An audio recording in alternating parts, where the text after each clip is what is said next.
Hello.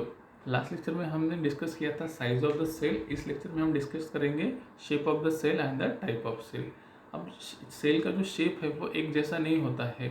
According to the function उसके जो shape होते हैं वो अलग अलग होते हैं। इम्पॉर्टेंट क्या है कि वो कौन सा फंक्शन करता है, उस पर ही उसका क्या डिपेंड होता है, शेप डिपेंड होता है। कंसिडर कर लीजिए मेरे पास ये डस्टर है और ये पेन है। अगर इन दोनों के अगर शेप एक्सचेंज कर दिया जाए, है ना, डस्टर का शेप, पेन का शेप डस्टर जैसा हो और डस्टर का शेप किसके जैसा हो, पेन जैसा हो। अब मुझे बताइए, अगर मुझे लिखना है तो मुझे कितना डिफिकल्ट जाएगा ऐसे इससे ऐसे लिखने के लिए। अगर मुझे कुछ भी इरेज करना है वाइट बोर्ड का, तो और पेन, अगर डस्टर का शेप अगर पेन जैसा होगा तो वो मैं अच्छे से इरेज कर सकता हूँ क्या? नहीं, क्योंकि इनके शेप जो बने हैं उनके अकॉर्डिंग टू द उनके फंक्शन बने हैं। तो ध्यान में दीजिए, फक्त ये सिर्फ बायोलॉजी ही नहीं, या लिविंग ऑर्गेनिज्म भी नहीं, ये सारी की सारी जो चीज़ें बनी हुई है अकॉर्डिंग टू द फंक्शन ही बनी, उनका स्ट्रक्चर जो बना है, जो शेप जो बना है अकॉर्डिंग टू द फंक्शन ही बना हुआ है। तो ध्यान में दीजिए कि जो सेल की शेप होता है वो एक जैसे नहीं होता है, वो डिफरेंट डिफरेंट टाइप के होते हैं। तो जैसे कि किस किस सेल का एक और बता दो तो एक दो शेप आपको, जैसे कि अपने WBC है, WBC का इरेगुलर शेप है।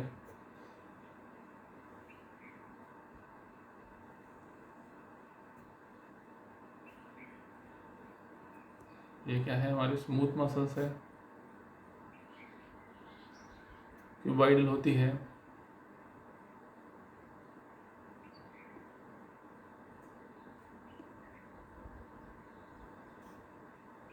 ये न्यूरॉन सेल है। तो डिफरेंट डिफरेंट शेप होते हैं सेल के, एक जैसे शेप होते नहीं, वो किस पे डिपेंड है, according to the function of the cell. और कभी कभी एग्जाम में पूछ लिया जाता है, ये ध्यान में दीजिए, कितने में पूछ लिया जाता है कि the shape of the cell if two organism performing the same function, the two organism performing the same function, so it is a similar the shape of the cell। अगर दो डिफरेंट ऑर्गेनिज्म एक ही function, एक जैसा function कर रहे हैं, तो उनके बॉडी में जो सेल काम कर रही है उनका स्ट्रक्चर सेम रहेगा क्या? तो इसका आंसर है हो भी सकता है और नहीं भी हो सकता। इसका आंसर क्या है, हो भी सकता है और नहीं भी हो सकता। फॉर एग्जाम्पल कंसिडर कर लीजिए ह्यूमन और है फ्रॉग। कंसिडर कर लीजिए ह्यूमन और फ्रॉग। अब ह्यूमन में भी सर्कुलेशन होता है और फ्रॉग में भी सर्कुलेशन होता है। अब उनके पास भी क्या है, हमारे पास भी आरबीसी है और उनके पास भी क्या है, आरबीसी है, रेड ब्लड सेल। अब उनके आरबीसी के स्ट्रक्चर में और हमारे आरबीसी स्ट्रक्चर में डिफरेंस है। हमारी जो आरबीसी है वो बाय कॉन्केव है, इस तरह से दोनों बीच में से दबी हुई है, चपटी हुई है, बाय कॉन्केव है। और उनकी जो आरबीसी है वो बाय कॉन्वेक्स, क्या है, बाय कॉन्वेक्स। ध्यान में दीजिए, यानी कि ह्यूमन और फ्रॉग में सर्कुलेशन होता है, दोनों ही की बॉडी में आरबीसीज है, मगर उनका स्ट्रक्चर जो है वो सेम नहीं है। ह्यूमन की आरबीसी बाय कॉन्केव है और फ्रॉग की आरबीसी जो है वो बाय कॉन्वेक्स। तो ध्यान में दीजिए कि ज़रूरी नहीं है कि जो शेप है वो एक जैसा ही रहेगा, भले ही फंक्शन एक जैसा हो, इसीलिए ध्यान चेंजेस होते हैं। उसके बाद देखेंगे हम the type of the cell, different type of the cell देखेंगे हम, कितने टाइप की सेल होती है। तो बेसिकली 3 टाइप की सेल होती है, प्रोकैरियोटिक, मेसोकैरियोटिक एंड यूकैरियोटिक। मगर अगर सवाल ऐसा आया कि न्यूक्लियस के बेसिस पर, अगर न्यूक्लियस के बेसिस पर कितने टाइप की सेल होती है, तो वो 2 ही होती है। एक होती है प्रोकैरियोटिक सेल, दूसरी होती है मेसोकैरियोटिक सेल और तीसरी होती है यूकैरियोटिक सेल होती है। सॉरी, 2 ही सेल होती है, मेसोकैरियोटिक नहीं होती, सिर्फ प्रोकैरियोटिक एंड यूकैरियोटिक ही होती है। अब तक हमने जो पढ़ा है वो 2 ही पढ़े हैं। कौन कौन से? प्रोकैरियोटिक सेल यानी यूकैरियोटिक सेल हमने पढ़ा है।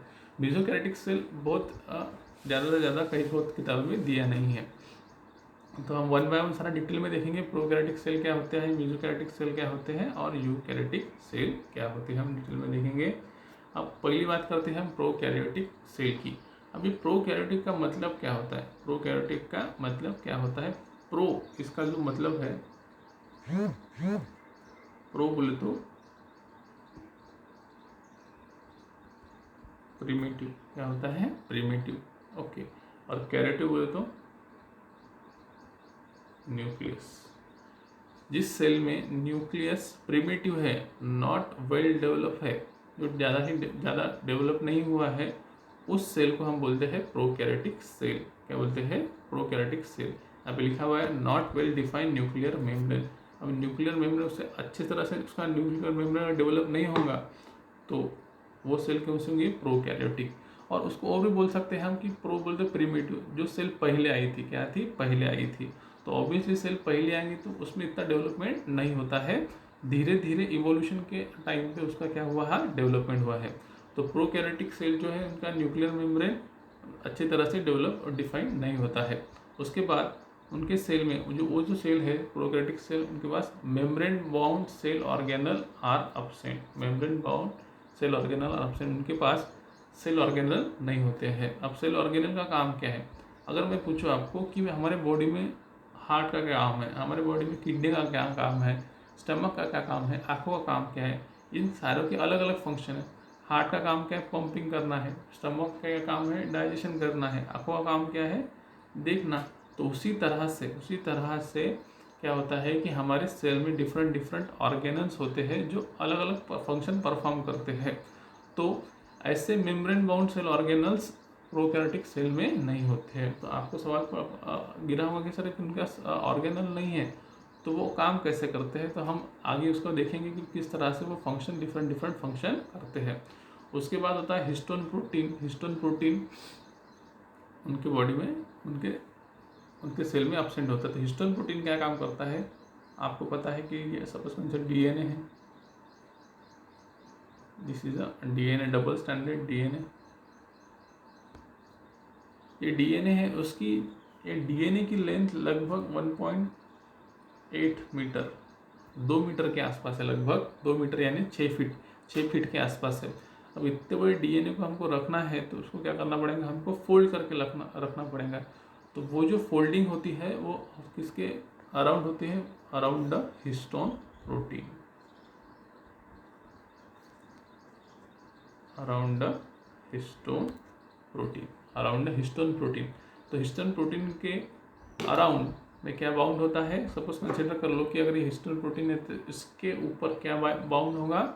डीएनए बाउंड होगा। तो साइज छोटी करने की वजह, साइज छोटी करने के लिए।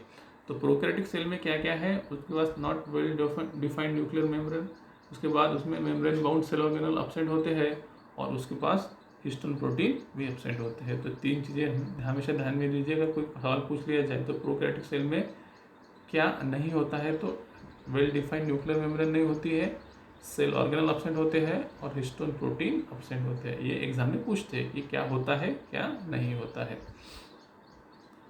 तो हम डिस्कस करेंगे द स्ट्रक्चर। एक मिनट जस्ट।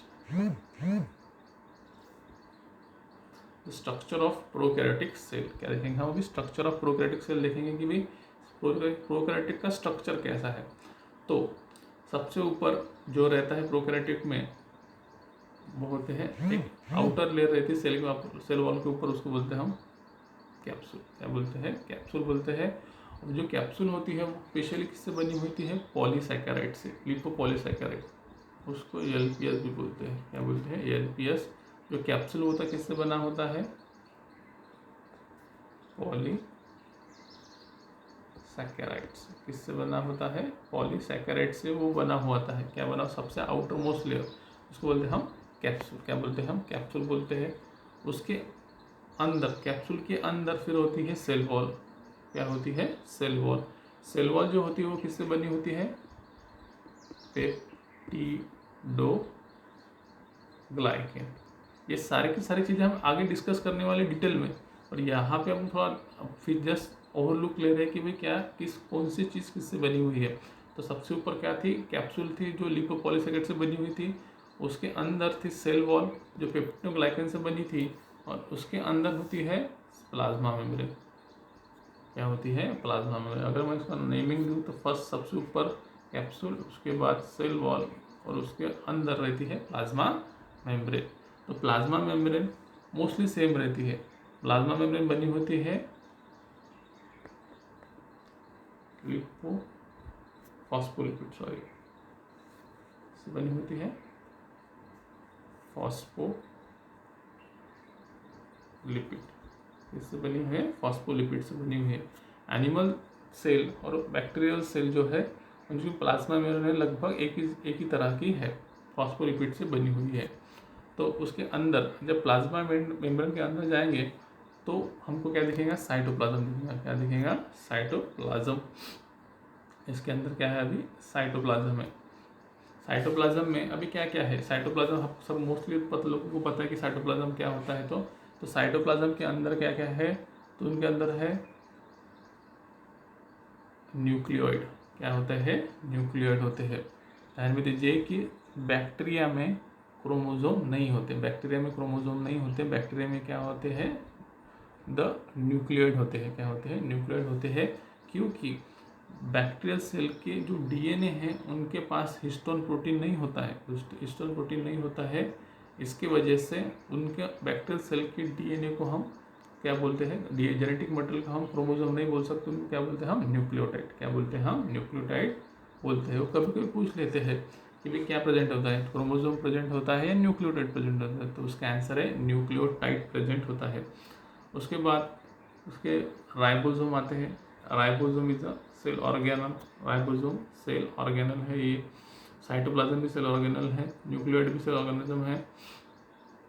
उसके बाद ये जो न्यूक्लियोइड है, क्रोमोसोम जो न्यूक्लियोइड है उसको छोड़ के और एक जेनेटिक मटेरियल है, उसका नाम है प्लाज्मिड। सर्कुलर डीएनए होता है, सर्कुलर डीएनए होता है, उसका नाम क्या है, प्लाज्मिड, उसका नाम है प्लाज्मिड।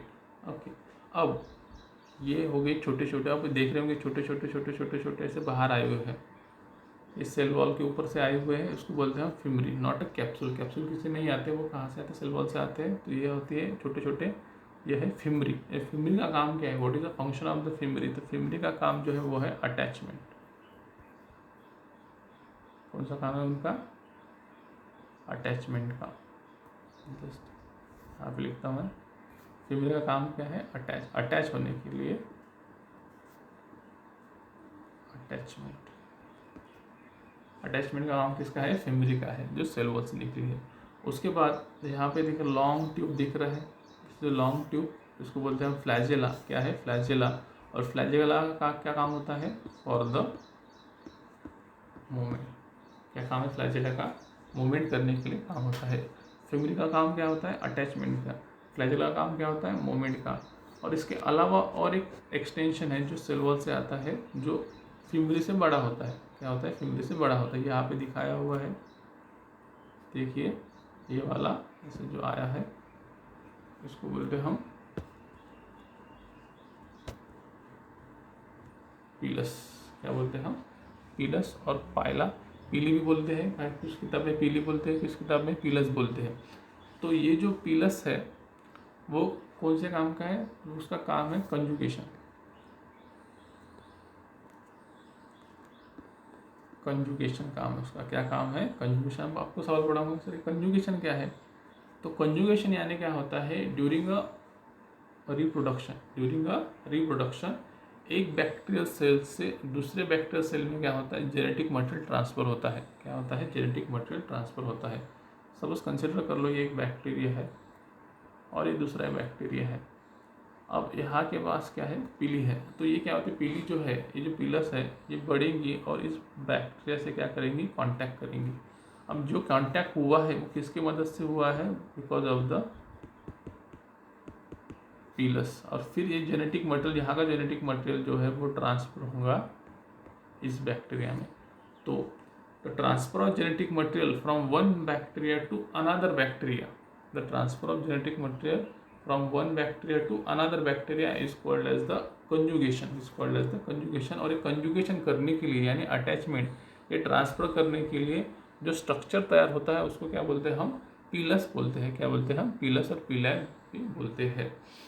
तो समझ गए आप। उसके बाद एक आता है पॉजिटिव स्ट्रेन टाइप है, स्ट्रेन बोले तो टाइप ऑफ बैक्टीरिया। एक आता है पॉजिटिव स्ट्रेन और एक आता है नेगेटिव स्ट्रेन। यहाँ पे लिख दो और क्लियर हो जाएगा। पॉजिटिव स्ट्रेन और होता है नेगेटिव स्ट्रेन। ये क्या हुई, ये पॉजिटिव स्ट्रेन क्या है और ये नेगेटिव स्ट्रेन क्या है। अब जिस बैक्टीरिया में क्या प्रेजेंट है,